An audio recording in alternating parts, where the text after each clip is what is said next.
think we'll get started. We were waiting for Reverend Tommy Pearson, one of the committee members, evidently maybe had a mix-up on date or something. He did confirm that he would be a member, but so we'll get started anyway. I'm Lyndall Fraker, and I'm the director of the medical marijuana program with the Missouri Department of Health for Missouri.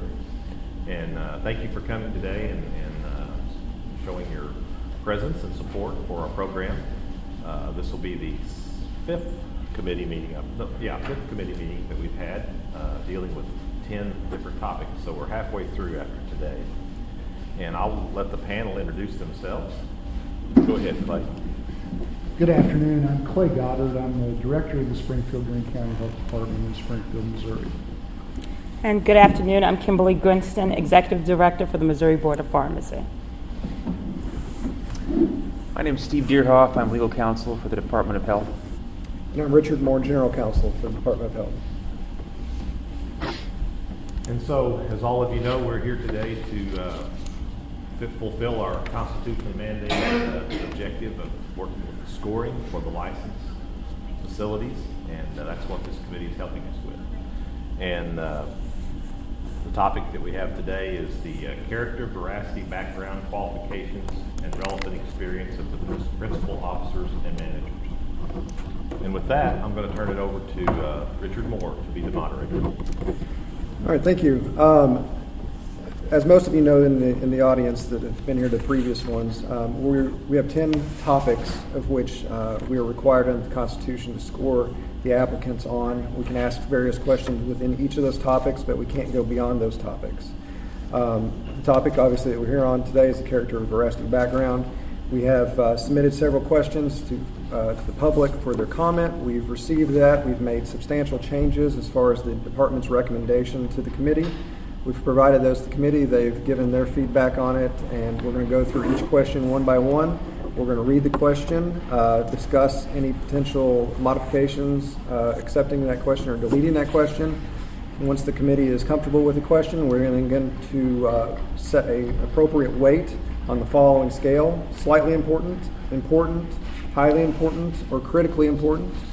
Once we determine that, we'll move on to the next question and do so until we're done with all the questions. And then at the end, hopefully, we will have a vote by the committee to accept all of the questions and weights as discussed and amended.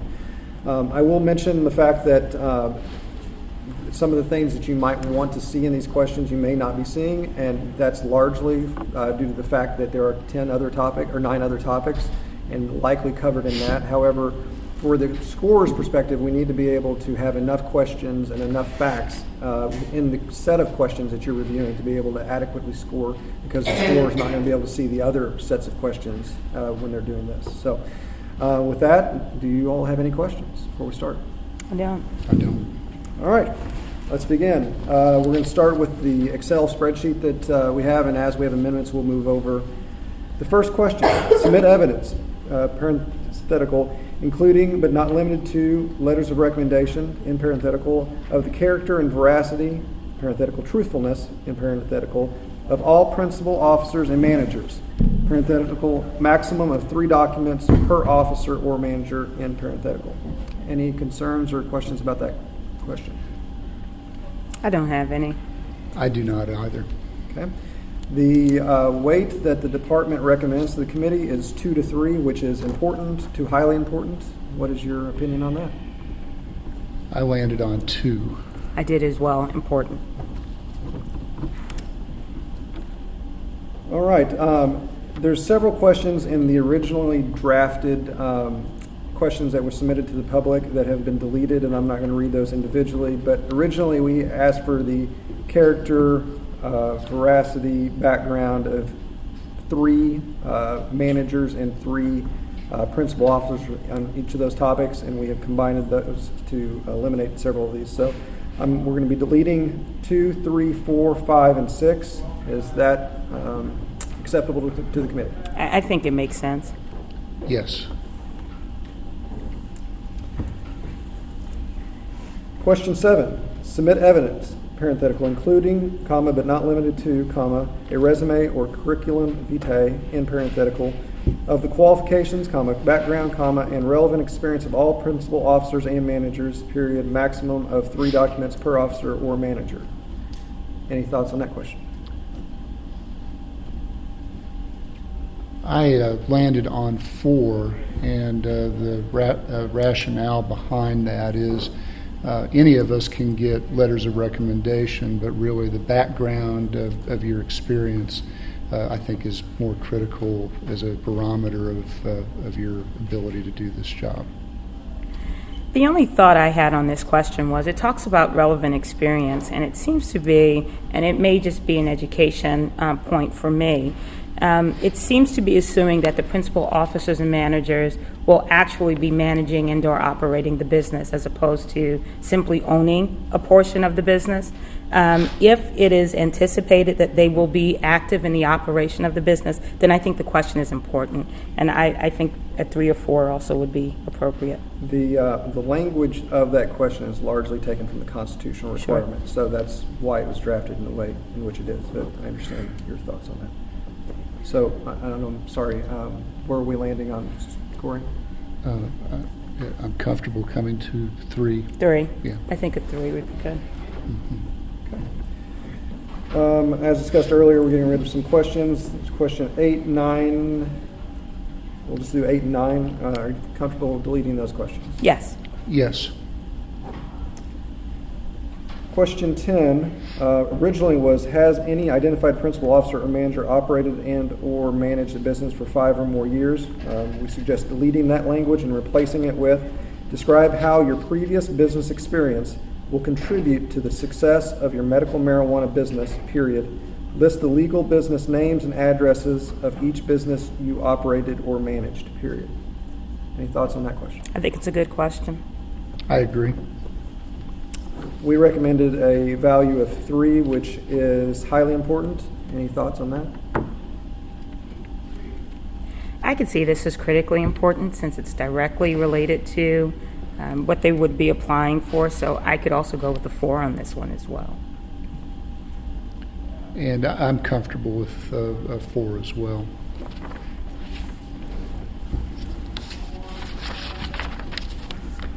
Okay. Question 11, I'll reference you over to the suggested amendments page. Describe how the background of the principal officers and managers will positively reflect or align the community in which the business will be located. Any thoughts on that question? I think the question as revised looks good. I noticed that there were several comments submitted on this question with the suggestion that this question referenced the applicant, meaning the entity, and I think that the question more appropriately should be principal officers and managers. So I think the revision, is probably more in line with the intent and will give you critical information. And so I think it looks good. Good. And just to clarify that point a little, the Constitution only allows us to ask about the principal officers and managers. It doesn't allow us to ask anything beyond that in regard to this question. That's a good point. Okay, so I'm hearing the question's fine. We recommend somewhere between a 1 and a 2.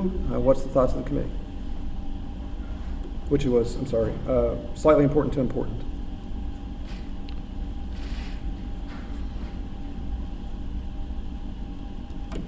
I think important. Okay. I could go with the 2.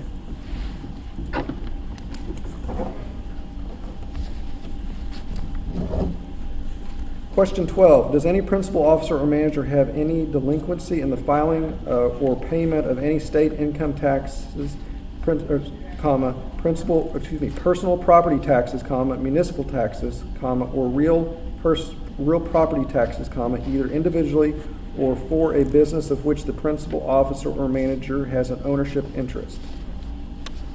Any thoughts on that question? I don't have any thoughts, but I do have a question.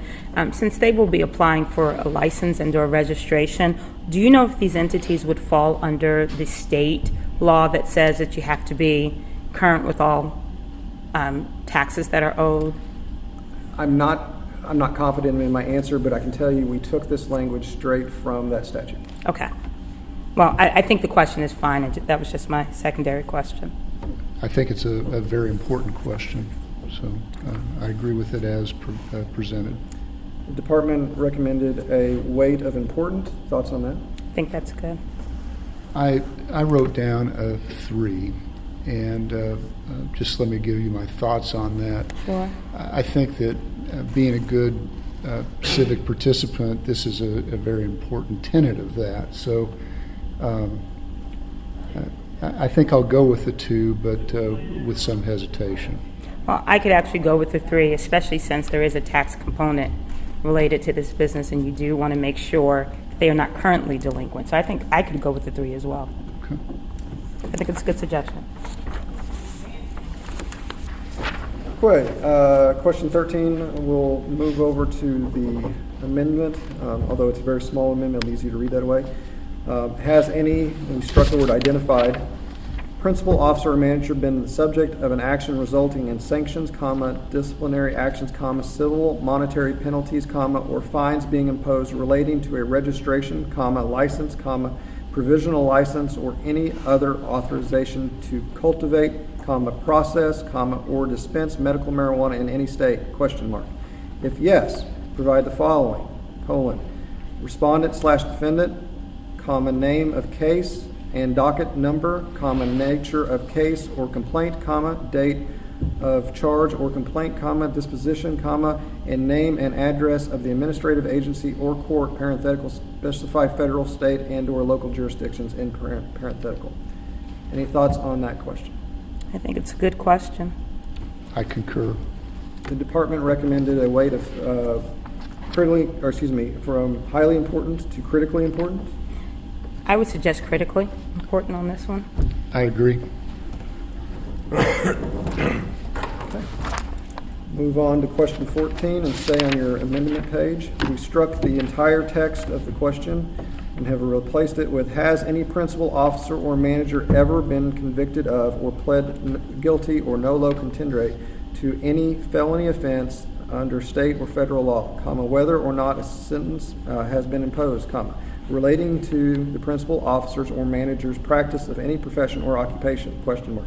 If yes, provide the following, quote, defendant, comma, name of case and docket number, comma, nature of case or complaint, comma, date of charge or complaint, comma, disposition, comma, and jurisdictional court, parenthetical, state, federal, specify federal, comma, state, and or local jurisdiction, in parenthetical. Any thoughts on that question? I greatly preferred it to the original. I think I it's a do. good question. I think it's good cleanup. I would only recommend that that this be ranked as a 3, possibly, if not higher. I think a 3 would be appropriate, personally. I support that. Question 15, staying on our amendment page. Has any, we're striking the word identified, principal, officer, or manager ever been convicted of, comma, or pled guilty or nolo contendere to, comma, any felony offense, parenthetical, not including any offense related to the practice of their profession or occupation, in parenthetical, under state or federal law, comma, whether or not a sentence has been imposed, question mark. If yes, comma, please provide the following, colon, defendant, comma, name of case and docket number, comma, nature of case or complaint, comma, date of charge or complaint, comma, disposition, comma, and jurisdictional court, parenthetical, specifically federal, comma, state, and slash or local jurisdiction, in parenthetical. And the way I will tell you that the way that this was drafted was to not have the same offense apply to both question 14 and 15. Any thoughts on that question? I think it makes sense, and I would agree with the ranking here, too. I think 14 is probably of a higher ranking, but I think 15 should be a 2. And I agree with that assessment. Okay, staying on the same page. Has any, we're striking the word identified, principal, officer, or manager, comma, either individually or as a principal, officer, or manager of a business, comma, ever been denied a license or registration by the Drug Enforcement Administration, comma, the Missouri Bureau of Narcotics and Dangerous Drugs, comma, or other appropriate controlled substance licensing / registration body of any state, question mark. If yes, provide the name of the controlled substance licensing/registration body and the reasons for the denial. Thoughts on that question? I actually like the question a lot. Surprise, right? Yeah, the language looks familiar. But I would suggest, since this is DEA and B and DD, I would suggest moving this to a 4, because I think this directly deals with compliance with state and federal controlled substance laws, which I think will be critical. So I would suggest making a question of 3 or 4. And I had assumed that you would want to elevate the weighting on this, and I will support the 4 as you presented. Question 17. Has any, striking word identified, principal officer or manager, comma, either individually or as a principal officer or manager of a business, comma, ever been the subject of an investigation or a disciplinary action by the Drug Enforcement Administration, the Missouri Bureau of Narcotics and Dangerous Drugs, comma, or other appropriate controlled substance licensing/registration body of any state that resulted in the surrender, comma, suspension, comma, revocation, comma, or probation of the individual's, striking the word A, license or registration, question mark. If yes, provide the name of the controlled substance licensing/registration body and the reason for the disciplinary actions. Any thoughts on that question?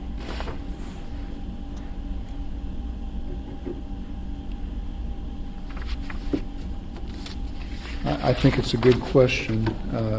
I would be curious as to your thoughts on weighting. Actually, for this question, I think a 2 or 3 would be appropriate, and I could go with a 2 if based on the department's recommendation. I think the previous question talks probably more on those issues that probably will be of a higher concern. So this question, I think, could be appropriately weighted at 2 or 3. I would agree with the 2. I would go with the 2 as well. Okay. Back to our Excel sheet. We're suggesting striking 18. Any problem with that? No. No. Okay. So now we're to the 3 new questions we have. New question 1. Has any principal officer or manager, comma, either individually or as a principal officer or manager of a business, comma, ever had a license, comma, permit, comma, or registration to practice any profession or occupation disciplined or denied by the state or federal licensing body? If yes, comma, state the reason for the denial or discipline. Is there a word missing there?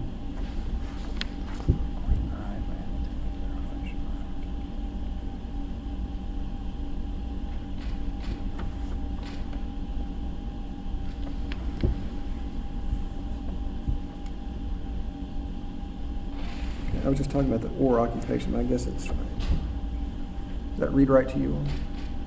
Let me take one more look at it.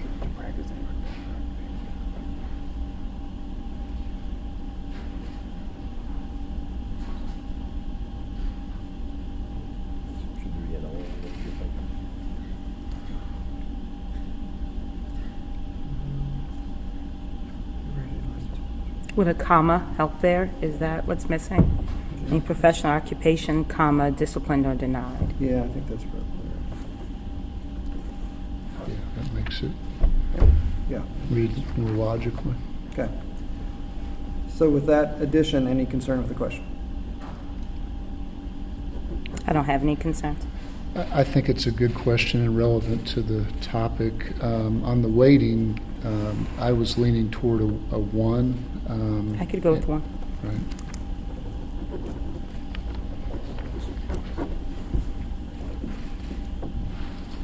Okay, new question 2. Has any principal officer or manager, comma, either individually or as a principal officer or manager of a business, comma, ever had any final adverse or disciplinary action taken against them by the United States Food and Drug Administration in relation to the production or distribution of any food, comma, drug, comma, medication, or dietary/herbal supplement? A question mark. If yes, comma, state the reasons for the adverse or disciplinary action, period. Any thoughts on that question? Once again, I thought it was a logical and good addition relevant to the subject matter. I would suggest a 1 or 2. What do you think? I can support a 2. Okay. I'm willing to go to a 1 if you feel strongly that direction. I would agree with the 2. Since this relates to FDA actions regarding drugs and/or supplements, I think a 2 would be appropriate. That encapsulates my thoughts as well. Okay, final question, new question 3. Has any principal officer or manager, either individually or as a principal officer or manager of a business, ever been excluded from participation in any state or federally funded health care program such as Medicare, Medicaid, or Mo Health Net for fraud, abuse, or submission of any false or fraudulent claim, payment, or reimbursement request? Question mark. If yes, state the reasons for the exclusion. Thoughts on that question? I thought it was the best of the 3 new additions. Once again, very relevant to the topic. So curious as to what your thoughts are on the weight. I don't know, since it's Medicare and Medicaid, I would suggest 1, 2. I don't think it's a 3-4 question, personally, but Do you want to go with the 1 on this? I or- think we can. Okay. I think we can. All right, very good. That concludes those questions. Is there any additional questions you'd like to consider? I do not have I any. don't have any. Great. Then all those in favor of accepting the questions as amended and weights given thereon, by saying aye. Aye. Opposed, no. Ayes have it. We certainly appreciate your help in this endeavor. You're welcome. Thank you very much. Thank you. That'll conclude today's advisory committee meeting. We've got 5 more beginning next Monday morning at 9 o'clock. The next meeting will be on testing facilities at the Truman Building. Don't envy their task. Then we'll have one that afternoon at the Truman Building, and then the following day on Tuesday there will be 2 more meetings at the Truman Building. And our final one will be on Wednesday, May 1st at the Governor's Building. Thanks again for coming. We appreciate it.